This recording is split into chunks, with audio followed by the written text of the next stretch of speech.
जय माँ तारिणी। स्वागत करुछि छोट कैमेरा रे मो छोट दुनिया को। आज सकाळु सकाळु बसी पियाज टमाटर काटी प्रस्तुत करिली गोटे नुआ डिश। हॉस्टेल खाइबा कौन आ गलुछि? ए पाग करी खाइले उफ कि शांति। 10टारे खाई 11टा बाजू बाजू निद माड़ी आसुछि। ठीक टाइम रे प्रिया माने आसी आम निद उड़े देले। गपसप करू करू केतेबेले 4टा बाजी गला। टाइम कौन आउ रहुछि? कबाट ताला दे बाहरी गलु मिसे गुपचुप खाई। खटा पानी बिना गुपचुप की मजा कहल। हेले भी खाईदेलु नहले एतिकी भी न मिले। आज रास्ता फेरिला बेले देखाला रूपाली और अभिन्ना सह। सेमाने मो डीडी कॉलेज सांग।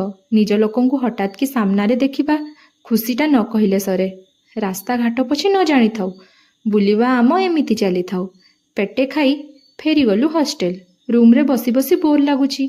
कौन करिबी भाबी टिके नृत्य आड़े मन देदेली। लोक आ पागल न कहतु ता आगरू खाई पी चुपचाप सोई पड़िली।